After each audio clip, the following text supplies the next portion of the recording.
Assalamualaikum warahmatullahi wabarakatuh. Kami dari kelompok 7 dengan judul Software System.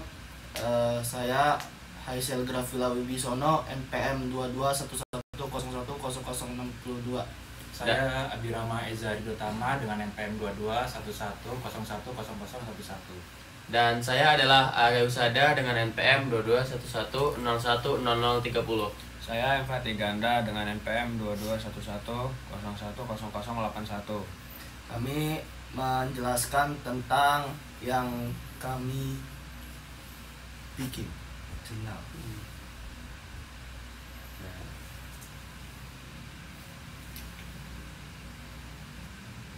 Nah, untuk bab pertama yaitu pengenalan sistem operasi akan dijelaskan oleh saya.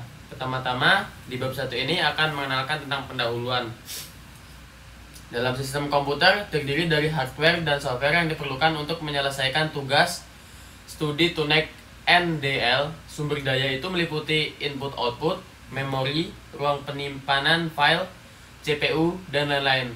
Untuk mengontrol sistem tersebut diperlukan satu sistem operasi. Secara sederhana, sebuah sistem operasi adalah antarmuka antara pengguna komputer dan mesin. Berikut ini adalah definisi-definisi sistem operasi dari berbagai sumber, yaitu A. Menurut Williams tahun 2023, sistem operasi adalah a software that act as an interface between computer hardware component and the user. Dan menurut Java Point, sistem operasi adalah kumpulan program yang terorganisir dengan baik yang mengelola perangkat keras komputer. Kemudian menurut B. Jus, sistem operasi adalah antarmuka antara perangkat keras, komputer, dan pengguna akhir. Pemrosesan data, berjalannya aplikasi, manajemen file, dan penanganan memori adalah hal-hal yang dikelola oleh sistem operasi komputer. Kemudian menurut Rana tahun 2003, an operating system OS is system software that act as interface or interheads the communication between end user and system. An operating system is an essential part of computer system that help the user to run various other software. I.E. Office, Calculator, Games, Notepad, it's other. Kemudian untuk bab 2 selanjutnya sejarah sistem operasi masih dijelaskan oleh saya. Untuk pendahuluan, teknologi informasi saat ini mengalami perkembangan sangat cepat. Perkembangan ini didorong oleh perkembangan zaman dan juga sesuai dengan kebutuhan manusia. Seperti halnya dengan sistem informasi. Sistem operasi secara umum ialah pengelola sumber daya yang terdapat pada komputer dan menyediakan sekumpulan layanan ke pemakai sehingga memudahkan pemanfaatan sumber daya sistem komputer. Abdullah Dahlan 2018. Sistem operasi ini mempunyai fungsi utama sebagai tempat interaksi manusia dengan perangkat keras seperti komputer. Tanpa adanya sistem operasi, maka suatu komputer atau PC tidak dapat berfungsi sebagaimana mestinya karena sistem operasi tersebut mengatur seluruh perangkat yang ada di dalamnya. Kemudian 2.1 perkembangan sejarah TIC. Perangkat komputer yang sudah ada sejak Perang Dunia Kedua sampai sekarang. Dampak positif dari perkembangan teknologi informasi tersebut membuat komunikasi antar manusia tidak dibatasi lagi oleh waktu dan biaya yang mahal. Sejarah perkembangan teknologi sebagai berikut. Pada zaman prasejarah sampai 3000 sekitar Masehi, sebelum Masehi, masyarakat prasejarah mulai berkomunikasi dengan menggambar di dinding gua. Kemudian berkembanglah tanda-tanda kemudian muncullah alat-alat seperti lonceng yang terbuat dari tanduk binatang dan juga dimulai dengan simbol-simbol hieroglif untuk melambangkan huruf. Masa pasca prasejarah atau masa sejarah 3000 sebelum Masehi sampai 1400 sebelum Masehi. Pada masa ini merupakan cikal bakal teknologi modern. Antara lain, pada 2900 sebelum Masehi, bangsa Mesir menciptakan huruf hieroglif yang berupa simbol-simbol untuk mewakili setiap pembicaraan atau ungkapan. Kemudian pada 500 sebelum Masehi, ditemukannya media kertas pertama kali dengan menggunakan tumbuhan papirus. Dan pada 500 sebelum Masehi, bangsa Cina mengembangkan kertas yang seperti kita gunakan saat ini. Dan masa modern 1400 Masehi sampai sekarang. A. Pada 1455, Jonathan Gutenberg menggunakan mesin cetak untuk mencetak plat huruf. Kemudian pada tahun 1830, Augusta Lady Bjorn dan Charles Babbage berhasil menulis program komputer yang pertama kali dengan menggunakan mesin analikal untuk mengolah data dan menghasilkan keluaran dalam bentuk kartu. Kemudian pada tahun 1837, Samuel Morse bersama dua rekannya sukses mengembangkan mesin telegraf yang berupa kode Morse. Kode ini memungkinkan penggunanya untuk mengirim pesan melalui kabel yang dihubungkan pada dua lokal dan diproses dalam waktu yang bersamaan. Dan pada tahun 1861, ditemukannya teknologi cikal bakal film yang mirip seperti sekarang ini, di mana gambar dibuat bergerak dan diproyeksikan menggunakan sebuah layar besar. Kemudian pada tahun 1876 dikembangkannya penulisan bilangan desimal oleh Melville Debye. Dan pada tahun 1877 perangkat telepon ditemukan oleh Alexander Graham Bell, di mana pada tahun yang sama Edward Muybridge juga berhasil menemukan teknologi fotografi dengan kecepatan tinggi. Dan pada tahun 1899 media penyimpanan ditemukan, namun masih menggunakan pita magnetis yang bersifat analog. Dan pada tahun 1923 Zhivago berhasil menemukan TV tabung pertama. Pada tahun 1939 Dr. John V. Atanasov dan Clifford Berry menciptakan komputer elektronik digital pertama. Kemudian pada tahun 1940 komputer digital pertama yang dibuat oleh Dr. John V. Atanasov dan Clifford Berry lebih dimaksimalkan pengembangan teknologi komunikasinya untuk pengiriman dan penerimaan dokumen militer pada saat Perang Dunia Kedua. Kemudian pada tahun 1945 pasca Perang Dunia Kedua, Van Fairbus menemukan sistem pengkodean menggunakan hypertext yang merupakan teknologi cikal bakal pembuatan website. Dan pada tahun 1946 dikembangkan untuk pertama kali dan digunakan dalam instansi tertentu. Kemudian pada 1948 para peneliti berhasil menemukan dan mengembangkan transitor. Lalu pada tahun 1957 Jane Horney mengembangkan transitor.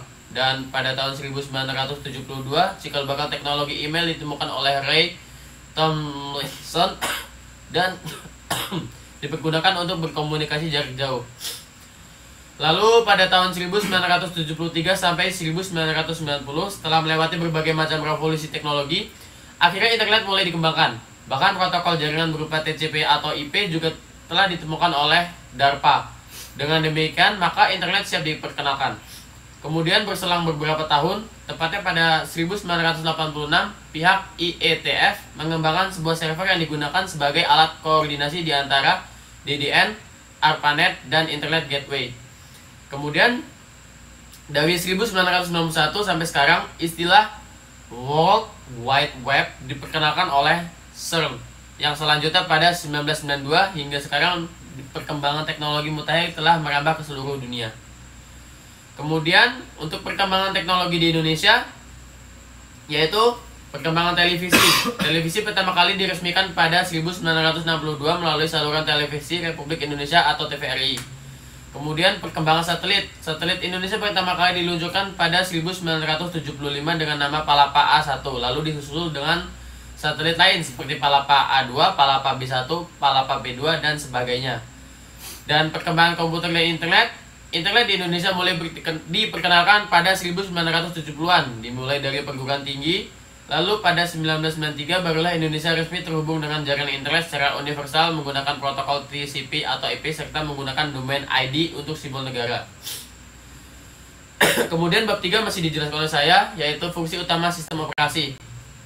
Sistem komputer pada dasarnya terdiri dari 4 komponen utama, yaitu perangkat keras, program aplikasi, sistem operasi, dan pengguna. Sistem operasi mengatur dan memantau penggunaan perangkat keras dari berbagai pengguna dan program aplikasi. Sistem operasi bertindak seperti pemerintah dalam suatu negara yang menciptakan kondisi bagi komputer untuk menjalankan program dengan benar. Untuk menghindari konflik yang terjadi ketika pengguna menggunakan sumber daya yang sama, sistem operasi menentukan pengguna mana yang dapat mengakses sumber daya tersebut. Hartono, Dahlan Abdullah, Fadliansah, dan Cut Ita Erlena 2018. Sistem operasi juga bisa disebut sebagai pengirim sumber daya. Fungsi penting lainnya dan dari sistem operasi adalah sebagai program operasi untuk menghindari keracunan atau error dan penggunaan komputer yang tidak perlu. Sistem operasi merupakan salah satu komponen utama dari sebuah sistem komputer, digunakan sebagai penghubung antara pengguna brainware dengan komputer itu sendiri. Di dalam sistem komputer, diketahui bahwa tanpa adanya penghubung maka sistem komputer tidak akan dapat terpenuhi. Sistem operasi bertindak sebagai penghubung antar keduanya. Untuk fungsi operating system OS, berikut ini adalah beberapa fungsi utama dari sistem operasi, yaitu mengelola sumber daya yang terkait dengan pengendalian perangkat lunak sistem atau perangkat lunak aplikasi yang sedang dijalankan. Yang kedua, mempersiapkan agar program software dapat berinteraksi dengan hardware secara konsisten dan stabil tanpa harus mengetahui secara detail hardware. Dan yang ketiga, melakukan pengelolaan proses mencakup penyiapan, penjadwalan, dan pemantauan proses program yang sedang dijalankan. Yang keempat, melakukan pengelolaan data, pengendalian terhadap data input-output. Kemudian yang kelima, melakukan penerjemahan sebagai perantara komunikasi antara komputer dan user. Dan yang keenam, mengatur pembagian dan pengiriman instruksi dari memori utama dan tempat penyimpanan lain ke sistem komputer.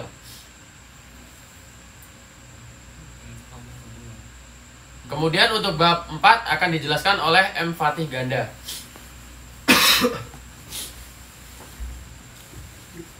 M. Fatih Ganda akan melanjutkan untuk bab 4. Bab struktur sistem operasi. Pendahuluan. Sistem operasi modern menggunakan beberapa konsep seperti modul kernel yang dapat dimuat ke dalam sistem secara dinamis. Sistem monolik, sistem lapisan, mesin virtual modular, model client server, dan sistem berorientasi objek. Dengan modul kernel yang dapat dimuat, kernel memiliki komponen inti dan dapat menambahkan layanan secara dinamis saat startup atau saat runtime. Sistem lapisan memungkinkan pelaksanaan beberapa modul dalam tugas yang berbeda dan diatur secara hierarkis. Mesin virtual menyiapkan antarmuka pengguna yang serupa dengan perangkat keras dan menciptakan ilusi atau virtualisasi beberapa proses, di mana setiap proses virtual menjalankan prosesor dan memorinya sendiri. Mesin virtual menawarkan perlindungan penuh dan cocok untuk penelitian dan pengembangan sistem operasi, tetapi sulit untuk mengimplementasikan dan persyaratan dalam menyalinnya persis di mesin nyata. Model client server terdiri dari proses server dan klien. Proses klien meminta layanan dan mengirimkan pesan ke server yang menanggapi permintaan klien dan mengirimkan hasilnya dalam bentuk pesan respon. Model ini mudah disesuaikan dengan sistem terdistribusi dan modular, tetapi pengiriman layanan lambat karena kebutuhan untuk bertukar pesan dan tidak semua tugas tingkat pengguna dapat dilakukan. 4.1. Ada beberapa struktur sistem operasi dan pernah dicoba, diantaranya sebagai berikut. Yang pertama, struktur monolitik. Sistem monolitik merupakan struktur sistem operasi sederhana yang dilengkapi dengan operasi dual pelayanan atau sistem call yang diberikan oleh sistem operasi. Yang kedua, sistem berlapis atau layered system. Struktur berlapis dimasukkan untuk mengutamakan kompleksitas rancangan dan implementasi sistem operasi. Tiap lapisan mempunyai fungsional dan antarmuka masukan keluaran antar muka dua lapisan bersebelahan yang terdefinisi bagus. Yang ketiga, kernel mikro. Mikrokernel merupakan seperangkat perangkat lunak dalam jumlah minimum yang menyediakan beragam mekanisme dasar yang dibutuhkan untuk bekerja sebagai sebuah sistem operasi, seperti halnya manajemen pengalamatan ruang tingkat rendah, manajemen thread, dan komunikasi antar proses. Dan yang keempat, modular atau modules. Modular adalah sebuah metode penggunaan program dengan cara memecah masalah menjadi beberapa kelompok masalah yang lebih kecil. Yang kelima, mesin maya atau virtual machine. Implementasi perangkat lunak dari sebuah mesin komputer yang dapat menjalankan program sama seperti layaknya sebuah komputer asli. Lalu yang keenam, client server model. Model interaksi di mana suatu program mengirimkan permintaan ke program lain dan menunggu tanggapan. Lalu yang ketujuh, sistem berorientasi objek. Sebuah sistem yang dibangun dengan berdasarkan metode berorientasi objek adalah sebuah sistem yang komponennya dibungkus atau dienkapsulasi menggunakan kelompok data dan fungsi. Lalu bab kelima, proses dan thread. Pendahuluan. Berbicara tentang proses dan thread dalam sebuah sistem operasi komputer, maka bagian ini merupakan inti dari sistem tersebut. Bagian proses sangat menentukan hasil atau output dari sebuah sistem. Jika kita mempunyai suatu masukan input sistem dan mengharapkan suatu keluaran atau output yang sesuai keinginan kita, maka yang sangat berperan di sini yaitu bagian proses. Karena pada bagian proseslah segala aktivitas atau kegiatan terlaksana sebagai prosedur-prosedur yang dibuat demi mencapai tujuan keluaran atau output yang diinginkan. Oleh karena itu, pada bab ini akan dipelajari bagaimana suatu proses berlangsung dalam sistem operasi komputer agar menghasilkan suatu keluaran sistem sesuai dengan peruntukan atau tujuan inputan. Dalam bab ini juga dipelajari bagaimana suatu thread atau urutan kegiatan diatur dengan baik agar suatu proses dapat berjalan sesuai program yang sudah dibuat demi menghasilkan output yang diinginkan dalam waktu yang singkat dan cepat. Proses. 1. Definisi proses menurut Kamus Besar Bahasa Indonesia atau KBBI. Kata proses mempunyai beberapa arti, yakni 1. Urutan perubahan atau peristiwa dalam perkembangan sesuatu. 2. Rangkaian tindakan atau perbuatan atau kegiatan pengolahan yang menghasilkan suatu produk. 5.1 Proses dan trait. Konsep proses adalah proses tidak hanya sekedar suatu kode program atau text section, melainkan meliputi beberapa aktivitas yang bersangkutan seperti program counter dan stack. Proses control block berisikan banyak bagian dari informasi yang berhubungan dengan sebuah proses yang spesifik, termasuk hal-hal berikut. Status pertama, status broken. Kedua, program counter. Ketiga, CPU register. Keempat, informasi manajemen memori. Kelima, informasi pencatatan. Thread adalah sebuah alur kontrol dari sebuah proses. Kontrol thread tunggal ini hanya memungkinkan proses menjalankan satu tugas pada satu waktu. Perbedaan antara proses dengan thread tunggal dengan proses dengan thread yang banyak adalah proses dengan thread yang banyak dapat mengerjakan lebih dari satu tugas pada satu satuan waktu. Keuntungan thread. Yang pertama, responsi. Kedua, berbagi sumber daya. Ketiga, ekonomi. 4, utilitasi arsitektur multiprosesor. Bab ke-6, memori manajemen. Pendahuluan. Memori merupakan jantung sebuah operasi sistem komputer modern. Itu berguna sebagai lokasi untuk transfer informasi yang tepat waktu serta akurat. Memori bisa dibilang array besar atau byte yang disebut sebagai alamat. CPU mengambil instruksi dari memori berdasarkan nilai penghitungan program. Namun, mengelola memori adalah strategi khusus untuk mengatur memori komputer. Prosedur saat ini memberikan instruksi tentang cara menggabungkan memori untuk tujuan prosedur dalam menanggapi permintaan mereka, untuk digunakan lagi bila diperlukan, dan untuk mengelola alokasi ruangan untuk memori untuk prosedur tersebut. Pengelolaan memori utama sangat penting untuk memproses dan fasilitas input atau keluaran secara efisien dan menggunakan komputer sistem. Penting untuk memproses dan guna upaya agar pemrograman maupun proses tidak dibatasi kapasitas memori fisik di sistem komputer. Satu-satunya komponen terpenting dari sistem komputer adalah pengelolaan memori. Kenangan harus ditinjau ulang dengan hati-hati agar: pertama, prosesor dapat dengan cepat mengakses data dan instruksi. Kedua, kurangnya efektivitas dalam pengambilan memori lambat. Ketiga, pemindahan data pada memori utama ke CPU dapat lebih efektif. Keempat, menyebutkan informasi yang diperoleh dan tidak diperoleh. 5. Sejajarkan memori dengan proses yang diperlukan. 6.1 Definisi memori manajemen. Memori manajemen adalah tindakan mengelola memori komputer. Kebutuhan utama manajemen memori adalah untuk menyediakan cara untuk secara dinamis mengalokasikan bagian-bagian dari memori untuk program atas permintaan mereka, dan membebaskan untuk digunakan kembali ketika tidak lagi diperlukan. Ini sangat penting untuk setiap sistem komputer canggih, di mana lebih dari satu proses mungkin berlangsung setiap saat. Alamat memori. A. Alamat memori mutlak atau alamat fisik. Sel memori pada memori kerja adalah sumber daya berbentuk fisik, sehingga untuk mencapai sel memori ini digunakan kata pengenal. Maka disebutlah alamat fisik, dan karena nomor alamat fisik ini bersifat mutlak atau nomor setiap sel adalah tetap, maka disebut juga alamat mutlak. B. Alamat memori relatif atau alamat logika. Alamat memori yang digunakan oleh program atau data berurutan atau berjulat. Jika kita menggunakan alamat 1, maka kita pun menggunakan alamat 2, 3, dan seterusnya. Dan untuk satu informasi, jika alamat awalnya 0 dan alamat lainnya relatif terhadap alamat 0 ini, maka dinamakan alamat relatif, dan alamat tersebut adalah logika dari untayan alamat yang menyimpan informasi, maka dikenal alamat memori logika.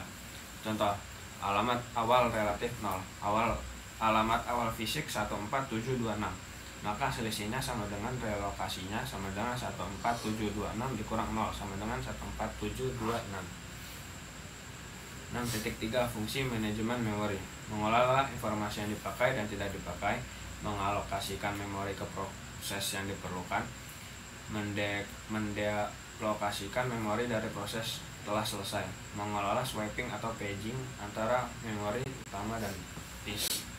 6.4 Partisi memori. Partisi memori adalah pembagian hard disk menjadi beberapa bagian yang digunakan untuk mempermudah manajemen file.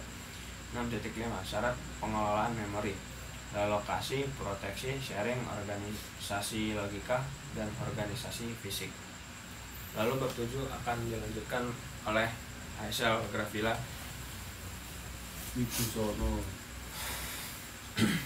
Untuk bab 7 akan saya lanjutkan. Pendahuluan.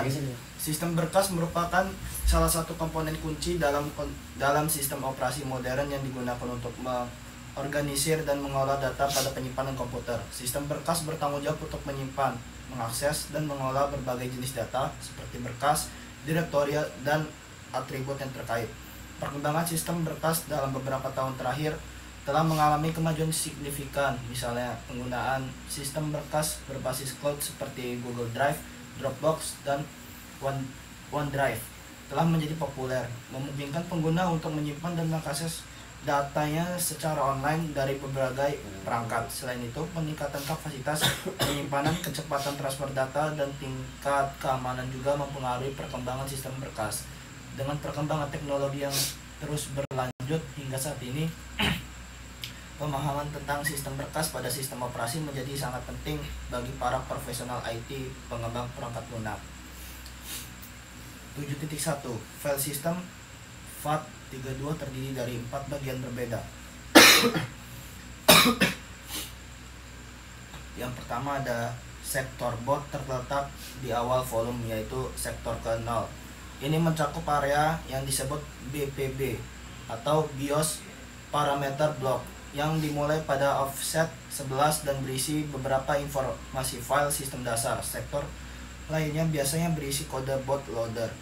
Yang kedua, sektor cadangan segera mengikuti sektor boot. Jumlah sektor yang dicadangkan untuk volume termasuk sektor boot ditunjukkan oleh BPB pada offset 14 dari sektor boot. Biasanya sektor yang dicadangkan mencakup sektor informasi sistem file di sektor 1 dan sektor boot cadangan di sektor 6 volume. Yang ketiga, tabel alokasi file adalah larik entry selebar 32 bit dan mencakup sejumlah sektor yang ditunjukkan oleh BPB pada offset 36 dari sektor boot. FAT32 umumnya memiliki dua salinan struktur data FAT untuk kepentingan pemeriksaan redundasi media disk, sementara satu untuk media flash bit 7 dari BPB. Offset 40 dari boot sektor menunjukkan apakah FAT dicerminkan atau tidak. Wilayah ini memberi nama FAT pada sistem file pada akhiran 32. Yang keempat, sektor file dan direktori membentuk sisa sistem file hingga akhir volume. Tempat data file dan direktori sebenarnya disimpan. FAT32 biasanya mengumpulkan direktori root di cluster pertama, atau cluster adalah jumlah tetap dari sektor yang berdekatan. Nomor tersebut ditunjukkan oleh BPB pada offset 13 dari sektor boot untuk volume. Dari sektor file dan direktori ditunjukkan oleh BPB pada offset 44 dari sektor boot. Bab 8. Input output management. Pendahuluan. Sistem operasi berfungsi sebagai jembatan yang menghubungkan antara pengguna komputer dengan perangkat keras komputer. Sebelumnya adanya sistem operasi, pengguna hanya bisa menggunakan komputer dengan mengirimkan sinyal analog dan digital. Manajemen input dan output dalam sistem operasi adalah suatu mekanisme yang digunakan untuk mengatur dan mengontrol interaksi antara perangkat input output dengan sistem operasi. Fungsi manajemen input output adalah untuk mengoptimalkan kinerja input output pada sistem operasi, meminimalkan waktu respon, dan meningkatkan efisiensi dan keandalan operasi input-output. Manajemen input-output pada sistem operasi mencakup beberapa aspek seperti scheduling input-output, buffering data, dan memastikan keselamatan operasi input-output. Selain itu, manajemen input-output pada sistem operasi juga harus memperhatikan masalah keamanan dan privasi data. Pada bab ini akan dibahas detail mengenai apa itu manajemen input-output, manajemen input-output pada sistem operasi macOS, Windows, dan Linux. Selain itu juga terdapat pembahasan tentang fungsi dan pentingnya manajemen input-output pada sebuah sistem operasi hingga tren perkembangan manajemen input-output di masa yang akan datang. 8.1 Klasifikasi perangkat input-output. Yang pertama, pengelolaan perangkat input-output merupakan aspek perancangan sistem operasi yang terluas karena beragamnya peralatan dan begitu banyaknya aplikasi dari peralatan-peralatan itu. Yang kedua, manajemen input-output mempunyai fungsi diantaranya mengirimkan perintah ke perangkat input-output agar menyediakan layanan. Yang kedua, menangani interupsi peralatan input-output. Yang ketiga, menangani kesalahan pada peralatan input-output. Dan yang keempat, memberi interface ke pemakai. 8.2 Prinsip-prinsip perangkat input-output. terdapat dua sasaran perancangan perangkat input-output, yaitu yang pertama efisiensi, merupakan aspek penting karena operasi input-output karena sering menjadi operasi yang menimbulkan bottleneck pada sistem komputer atau komputasi. Yang kedua, generalitas atau device independence. Selain berkaitan dengan simplisitas dan bebas dari kesalahan, diharapkan juga menangani sebuah grup peralatan secara beragam. Pernyataan ini ditetapkan dari cara proses-proses memandang peralatan input-output dan cara sistem operasi mengelola peralatan-peralatan operasi-operasi input-output. 8.3 Masalah-masalah pada perancangan manajemen input-output. Yang pertama, penamaan yang seragam atau uniform naming. Nama berkas atau peralatan adalah string atau integer, tidak bergantung pada peralatan sama sekali. Yang kedua, penanganan kesalahan atau error handling. Umumnya penanganan kesalahan ditangani sedekat mungkin dengan perangkat keras. Yang ketiga, transfer sinkron versus asinkron. Kebanyakan fisik input-output adalah asinkron. Pemroses mulai transfer dan mengabaikannya untuk melakukan kinerja lain sampai interupsi tiba. Pemrograman pemakai sangat lebih mudah ditulis jika operasi-operasi input-output berorientasi blok. Setelah perintah read, program kemudian secara otomatis ditunda sampai data tersedia di buffer. 8.4 Hierarki pengelolaan perangkat input-output. Yang pertama, interrupt handler. Yang kedua, device driver. Yang ketiga, perangkat lunak sistem operasi device independent. Dan yang keempat, buffering input-output.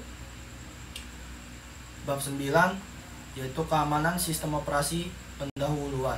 Keamanan sistem operasi merupakan aspek kritis dalam dunia teknologi informasi. Seiring dengan perkembangan teknologi, sistem operasi digunakan dalam berbagai perangkat, mulai dari komputer pribadi, server, ponsel pintar, hingga perangkat Internet of Things atau IoT. Melindungi sistem operasi dari ancaman keamanan menjadi prioritas utama untuk menjaga integritas, kerahasiaan, dan ketersediaan data serta menghindari potensi kerugian yang dapat ditimbulkan. IBM 2023 LI et al. 2021. Operasi sangat penting adalah karena sistem operasi berfungsi sebagai jantung dari perangkat komputer atau Burgess 2019. Selain itu, sistem operasi juga bertanggung jawab untuk mengelola akses pengguna dan mengontrol izin untuk mengakses sumber daya. Andres 2014. Jika keamanan sistem operasi lemah, pelaku yang tidak berwenang dapat dengan mudah mendapatkan akses ke data dan layanan penting, mengakibatkan potensi kebocoran data atau penyalahgunaan informasi. 9.1 Sistem operasi. Sistem operasi merupakan komponen pengelola peranti lunak dasar atau essential komponen bersistem sebagai pengelola sumber daya perangkat keras komputer atau hardware dan menyediakan layanan umum untuk aplikasi perangkat lunak. Sistem operasi mempunyai dua tugas utama, yaitu yang pertama, pengelola seluruh sumber daya sistem komputer atau sebagai resource manager. Yang kedua, sistem operasi sebagai penyedia layanan sebagai extended atau virtual machine. 9.2 Keamanan. Istilah keamanan atau security dan proteksi atau protection sering digunakan secara bergantian untuk menghindari kesalahpahaman. Istilah keamanan mengacu pada seluruh masalah keamanan dan istilah mekanisme proteksi mengacu ke mekanisme sistem yang digunakan untuk memproteksi atau melindungi informasi pada sistem komputer. Keamanan sistem operasi merupakan bagian masalah sistem komputer secara total, tapi telah menjadi bagian yang meningkat kepentingannya. Pengaman secara fisik dengan membatasi pengaksesan fisik secara langsung dengan fasilitas sistem komputer harus dilakukan juga. 9.3 Keamanan sistem operasi. Yang pertama, protokol. User datagram protokol salah satu protokol lapisan transport TCP atau IP yang mendukung komunikasi yang tidak andal atau unreliable tanpa koneksi atau connectionless antara host-host dalam jaringan yang menggunakan TCP/IP. Protokol ini didefinisikan dalam RFC 768. Yang kedua, firewall. Firewall adalah suatu sistem perangkat lunak yang mengizinkan lalu lintas jaringan yang dianggap aman untuk bisa melaluinya dan mencegah lalu lintas jaringan yang dianggap tidak aman. Jenis-jenis firewall. Persona firewall didesain untuk melindungi sebuah komputer yang terhubung ke jaringan dari akses yang tidak dikehendaki. Network firewall didesain untuk melindungi jaringan secara keseluruhan dari berbagai serangan. Fungsi firewall memiliki beberapa fungsi yang sangat penting. Di antaranya adalah yang pertama, mengatur dan mengontrol lalu lintas jaringan. Yang kedua, melakukan autentikasi terhadap akses. Yang ketiga, melindungi sumber daya dalam jaringan privat. Yang keempat, mencatat semua kejadian dan melaporkan kepada administrator. Selanjutnya dijelaskan oleh Abirama Eza. Saya Abirama Eza Utama akan menjelaskan bab 10 tentang networking. Jaringan komputer adalah salah satu bagian penting dalam sebuah sistem operasi. Jaringan komputer dapat menghubungkan sebuah perangkat dengan perangkat-perangkat lainnya. Jaringan juga menjadi dasar dari internet yang kita kenal saat ini. Jaringan komputer juga menjadi kunci untuk pemrosesan data. Jaringan komputer. Sebuah jaringan komputer adalah sebuah koneksi atau sekumpulan koneksi dari minimal 2 buah komputer atau node. Tujuan dari dibentuknya jaringan komputer adalah pertukaran data. Dalam buku Networking Bible oleh Barry Sosinsky 2009, didefinisikan jaringan dibangun dari berbagai komponen, perangkat komputer, switch, kabel, dan perangkat jaringan lainnya. Untuk mengklasifikasikan jaringan ke dalam berbagai jenis, kita perlu mempertimbangkan faktor-faktor seperti jumlah elemen, distribusi objek, dan metode koneksi. Ada beberapa jenis jaringan komputer yang sering kita lihat dan diklasifikasikan menurut cakupan areanya, yaitu yang pertama LAN atau Local Area Network. LAN atau Local Area Network adalah konsep yang menghubungkan perangkat jaringan dalam jarak yang relatif pendek. Biasanya digunakan untuk gedung sekolah, kantor, rumah, dan lain-lain. Konsep jaringan LAN ini cenderung menggunakan konektivitas tertentu, terutama Ethernet dan token ring. Ada juga LAN yang menggunakan teknologi jaringan wireless atau nirkabel dengan Wi-Fi dan dikenal dengan nama Wireless Local Area Network atau LAN. MAN, Metropolitan Area Network. MAN atau Metropolitan Area Network adalah konsep yang menghubungkan perangkat jaringan dari satu kota ke kota lainnya.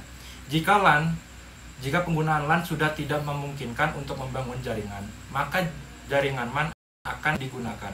Karena cakupannya lebih besar dari LAN, maka MAN menggunakan perangkat khusus dan memerlukan operator telekomunikasi yang bertugas sebagai penghubung antar jaringan komputer. WAN atau Wide Area Network. WAN atau Wide Area Network adalah konsep yang menghubungkan perangkat jaringan komputer yang mencakup wilayah super luas dan menggunakan peralatan yang super canggih. Bab 11, virtualisasi. Virtualisasi adalah teknologi yang dapat Anda gunakan untuk membuat representasi virtual dari server, penyimpanan, jaringan, dan mesin fisik lainnya. Perangkat lunak virtual meniru fungsi perangkat keras fisik untuk menjalankan beberapa mesin virtual secara bersamaan pada satu mesin fisik. Pertama, definisi virtualisasi. Teknologi virtualisasi adalah teknologi untuk membuat komputer fisik bertindak seolah-olah komputer tersebut adalah dua komputer non-fisik atau komputer virtual atau lebih. Masing-masing komputer non-fisik tersebut memiliki arsitektur dasar yang sama dengan komputer fisiknya. Ada berbagai cara untuk melakukan hal ini. Tiap cara mempunyai kelebihan dan kekurangan masing-masing. Yang ketiga, emulasi dan simulasi. Emulasi adalah konsep yang mengizinkan sebuah lingkungan untuk berakting sebagai sebuah lingkungan yang lain. Ini dapat digambarkan sebagai impersonasi yang canggih. Lingkungan adalah platform untuk eksekusi sistem operasi atau arsitektur perangkat keras. Hal ini merupakan cara termudah dan konsep paling sederhana untuk diimplementasikan. Lingkungan adalah platform tempat eksekusi sistem operasi dan arsitektur perangkat keras. Simulator digunakan secara berbeda dibandingkan emulasi atau virtualisasi. Mereka pada dasarnya digunakan di dalam perangkat keras, desain dan prototipe microchip. Dengan melakukan ini, pengujian dapat dilakukan pada perangkat keras dan microchip yang akan dibuat. Yang keempat, tipe dari virtualisasi. Full virtualization atau virtualisasi penuh. Virtualisasi penuh lebih cepat daripada emulasi perangkat keras, tapi performanya lebih lambat dari perangkat keras langsung. Karena jembatan atau mediasi hypervisor, keuntungan terbesar dari virtualisasi penuh adalah sistem operasi dapat dijalankan tanpa dimodifikasi. Batasan yang dimiliki hanyalah bahwa sistem operasi harus mendukung perangkat keras di bawahnya. Oleh karena itu, hypervisor harus memindai mode perangkap khusus secara dinamis untuk menangani hal ini. VMware ESX Server dan Microsoft Virtual Server menggunakan tipe virtualisasi penuh. Overhead lebih penting pada tipe ini, membutuhkan penerjemahan, pemerangkapan, dan emulasi dari beberapa ins UX NCL. 4.2 Paravirtualization. Paravirtualization adalah teknik lain yang populer yang memiliki kemiripan dengan virtualisasi penuh. Metode ini menggunakan hypervisor untuk berbagai akses ke perangkat di bawahnya, tapi menyatukan kode yang sadar virtualisasi ke sistem operasi seperti disebutkan di atas. Paravirtualization mengharuskan sistem operasi dimodifikasi. Ini adalah kerugian bagi sistem operasi yang tidak siap dengan perubahan atau modifikasi. Sen juga mengambil keuntungan dari paravirtualization. Paravirtualization menawarkan performa yang mendekati sistem yang tidak divirtualisasi. Keuntungan dari virtualisasi. Keuntungan operasional dan finansial dari virtualisasi adalah kunci dari komputasi enterprise dan lingkungan pengembangan perangkat lunak dan disediakan oleh virtualisasi. Berikut ini adalah keuntungan utama dari virtualisasi. Yang pertama, menggunakan perangkat keras yang ada dengan lebih baik. Yang kedua, mengurangi harga perangkat keras. Yang ketiga, mengurangi infrastruktur IT. Yang keempat, menyederhanakan sistem administrasi.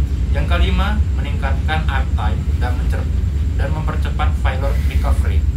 Dan yang keenam, menyederhanakan ekspansi kapasitas. Yang ketujuh, lebih sederhana dalam dukungan perangkat lunak asli. Dan yang ke-8, menyederhanakan pengembangan sistem level. Ke-9, menyederhanakan instalasi dan deployment sistem. Dan yang ke-10, menyederhanakan sistem dan testing aplikasi. Bab 12. Perbandingan sistem operasi. Pemahaman mengenai perbandingan sistem operasi menjadi esensial untuk membantu menentukan sistem operasi yang paling sesuai untuk digunakan pada perangkat elektronik atau komputer. Beberapa pertimbangan pentingnya mengetahui perbandingan sistem operasi, yaitu diantaranya mengenai kompatibilitas perangkat keras yang mendukung aplikasi, serta fitur dan fungsionalitas yang menyesuaikan dengan kebutuhan pengguna, tingkat keamanan yang sesuai dengan preferensi pengguna, serta sesuai dengan anggaran untuk biaya lisensi, pembaruan, dan dukungan teknis yang dimiliki. Sehingga, dalam memiliki sistem operasi yang tepat, pengguna dapat memaksimalkan pengguna sumber daya komputer dan perangkat elektronik lainnya. Perbedaan sistem operasi. Sistem operasi Windows memiliki kelebihan, diantaranya mudah digunakan atau dijalankan dibandingkan dengan sistem operasi yang lainnya atau user-friendly. Instalasi software lebih mudah dibandingkan instalasi OS yang lainnya. Banyak software yang berbasis Windows dan memiliki banyak dukungan driver. Kemudian memberikan banyak peluang bagi developer untuk mengembangkan software berbasis Windows karena terdapat izin dari Windows itu sendiri. Kemudian perkembangan OS lebih maju dan lebih cepat jika dibandingkan OS yang lain, dan mudah diselesaikan jika terdapat masalah pada OS Windows-nya. Kemudian terdapat kekurangan, diantaranya harga lisensi lebih mahal, kemudian komunitasnya lebih sedikit karena bersifat closed source, dan terlalu banyak jenis virus yang menyerang Windows. Kemudian sistem operasi yang memiliki harga cukup tinggi untuk versi basic dan home, dan rentan terhadap serangan virus. Kemudian keamanan yang mudah dihack dan menggunakan RAM yang cukup besar. Sistem operasi Linux. Sistem operasi Linux memiliki kelebihan, diantaranya bersifat free, lengkap, dan powerful, didukung oleh banyak komunitas di seluruh dunia dalam hal dokumentasi dan penggunaan troubleshooting dan perbaiki error. Kemudian lebih tahan terhadap virus, kompatibel dengan berbagai prosesor komputer. Selain itu, Linux juga mempunyai kekurangan, diantaranya kurang populer, ketergantungan paket aplikasi yang harus diunduh secara manual, dan deteksi perangkat keras yang kurang mendukung. Bab 13. Komunikasi antar proses interproses communication atau yang dikenal dengan IPC. Inter-process communication adalah teknologi yang memungkinkan komunikasi antar proses yang berjalan pada satu mesin atau pada mesin yang berbeda. Dalam pembahasan materi ini akan dijelaskan tentang konsep dan jenis-jenis IPC serta bagaimana IPC dapat diimplementasikan dalam lingkungan sistem operasi dan aplikasi. Selain itu, akan diulas juga tentang keuntungan dan tantangan dalam menggunakan IPC. Beberapa jenis IPC yang akan dibahas meliputi share memory, message passing, pipe, dan socket. Beberapa IPC termasuk integrasi dengan teknologi cloud, seperti penggunaan remote produce call atau yang dikenal dengan RPC, dan representational state transfer atau REST. Dalam pengembangan aplikasi dan sistem yang kompleks, IPC masih menjadi salah satu teknologi yang sangat penting. Jenis-jenis komunikasi antar proses. Proses yang dijalankan secara bersamaan dalam sistem komputer. Ada dua jenis proses independen atau proses bekerja sama. Suatu proses bersifat independen jika tidak dapat mempengaruhi atau dipengaruhi oleh proses lain yang dijalankan dalam sistem komputer. Selain itu, sistem proses yang tidak berbagi data dengan proses lain juga merupakan proses independen. Suatu proses dikatakan bekerja sama jika dapat mempengaruhi atau dipengaruhi oleh proses lain yang dijalankan dalam sistem komputer. Jadi, sistem proses yang berbagi data dengan proses lain adalah proses kerjasama. Konsep dari komunikasi antar proses. Mekanisme pertukaran data antara satu proses dengan proses lainnya, baik itu proses yang berada di dalam komputer yang sama atau komputer jarak jauh yang terhubung melalui jaringan. Implementasi sistem operasi. Yang pertama, Unix Domain Socket, kemudian XML RPC atau SOAP, kemudian Thrift, dan terakhir TIPC. Zero C Internet Communication. Ada beberapa antarmuka pemrograman aplikasi yang memungkinkan tidak digunakan untuk IPC. Beberapa platform yang tidak tergantung antarmuka tersebut termasuk berikut ini: Anonymous Pipe dan NetPipe. Kemudian Common Object Request Broker Architecture atau CORBA. Kemudian freedesktop.org. Kemudian Distributed Computing Environment atau yang dikenal dengan DCE. Kemudian Message Bus atau dikenal dengan MBUS. Kemudian Lightweight Communication and Marshalling atau yang dikenal dengan LCM. Kemudian ONC RPC, dan yang terakhir adalah NS Engine.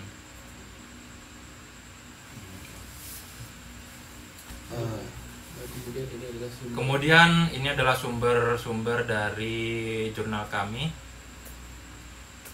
Mungkin itu saja presentasi dari kelompok kami. Kurang lebihnya mohon maaf. Kami akhiri. Wabillahi taufiq wal hidayah. Wassalamualaikum warahmatullahi wabarakatuh.